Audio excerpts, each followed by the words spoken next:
ওকে, আসসালামু আলাইকুম।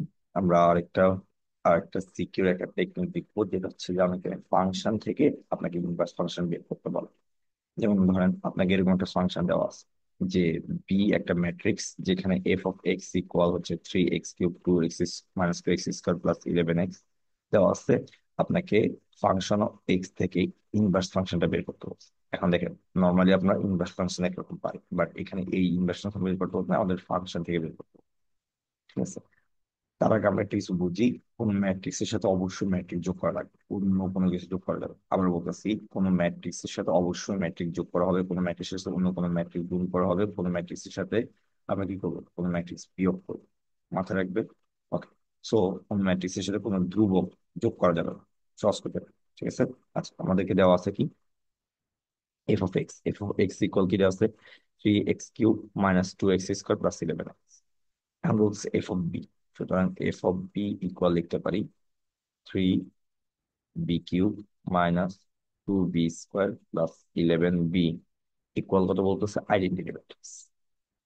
আচ্ছা, তাহলে আমরা এখান থেকে আমাদের ইনভার্স ট্রান্সফার বের করতে হবে। দেখেন তো, এখান থেকে যদি বি কমন নেওয়া যায়, বি কমন নিলে আমরা লিখতে পারি 3b² মাইনাস 2b। এখন এখানে কি আপনি 11 লিখবেন? না ভাইয়া, এখানেই হচ্ছে মেন পয়েন্ট, এখানে 11 হবে না। আপনাকে মাথায় রাখতে হবে, এখানে কোনো কিছু না থাকা মানে কি একটা আইডেন্টিটি ম্যাট্রিক্স। কারণ আমরা জানি কি, কোনো ম্যাট্রিক্স আইডেন্টিটি ম্যাট্রিক্স দিয়ে গুণ করলে ওই ম্যাট্রিক্সটা পাবে।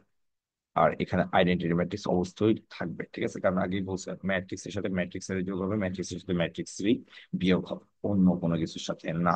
ঠিক আছে। ওকে, সো আমরা এই জন্য হচ্ছে যে আমরা যখন এখান থেকে কোনো কিছুই থাকবে না, জাস্ট একটা ধ্রুবক পদ হবে, তখন সেখানে আমরা একটা কি দিব, আইডেন্টিটি ম্যাট্রিক্স। এটা একটু মাথায় রাখবো। তাহলে আমরা এখান থেকে যদি বি কে ওই পাশে নিয়ে যাই, তাহলে আমরা লিখতে পারি 3b² minus 2b plus 11i equal হচ্ছে B inverse I.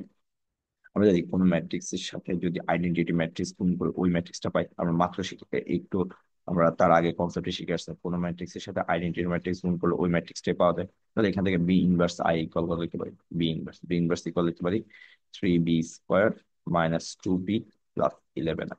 That means আপনাকে বি ম্যাট্রিক্সটাকে দুইবার গুণ করতে হবে, গুণ করে থ্রি দিয়ে আবার তাদেরকে গুণ করতে হবে ওই ভুক্তিগুলোকে।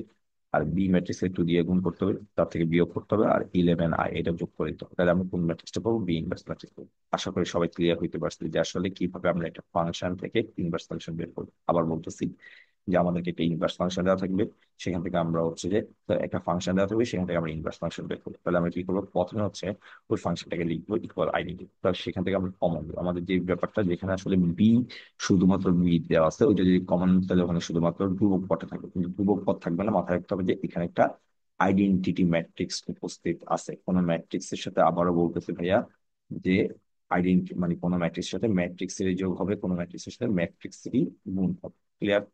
আর আমরা আরেকটা জিনিস জানি, কোন ম্যাট্রিক্সকে যদি ইনভার আইডেন্টিটি ম্যাট্রিক্স দিয়ে গুণ করি, তাহলে ওই ম্যাট্রিক্সটা পাওয়া যায়। তো এই কয়েকটি কনসেপ্ট যদি আপনি ক্লিয়ার থাকেন, তাহলে আসলে এই কোশ্চেনে আপনি কখনো আটকাবেন না।